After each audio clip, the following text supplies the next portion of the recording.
Jučerašnje izbore za članove vijeća 38 mjesnih odbora na području grada Bjelovara obilježio je slab odaziv birača te iznimno velik broj kandidacijskih lista. Bilo ih je 119, čak 878 prijavljenih kandidata od strane HDZ-a, HSS-a, HSLS-a, HSP-a, koalicije SDP, HNS, HSU te 4 nezavisne liste.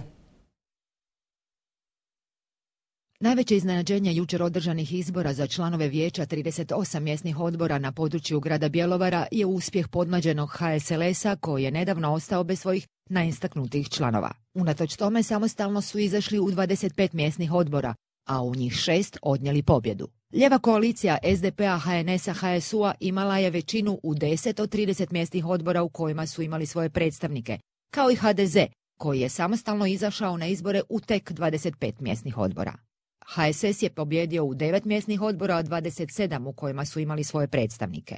Od 4 nezavisne liste, 2 su uvjerljivo pobjedile i to u mjesnom odboru Brezovac, gdje je pobjeda pripala listi Gorana Sabljića, a u Klokočevcu listi Žarka Čanadžije. Kada se sve zbroji, koalicija SDP-a, HNS-a, HSU-a osvojila je 28,8% glasova, HDZ 26,6%, potom slijedi HSLS sa 17,6%, te HSS sa 15,9% glasova birača, koji su ovoga puta jedva i znali za izbore. Naime, izborima se odazvalo tek 4294 ili 11,7% ukupno upisanih birača. Kako objašnjavate ovako slab odaziv?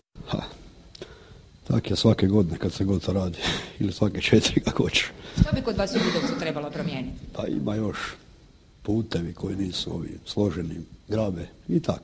Škola isto unutra. Uvijek ima posla sama kuća. Koliko su važni ovi izbori za mjesne odbore za građane?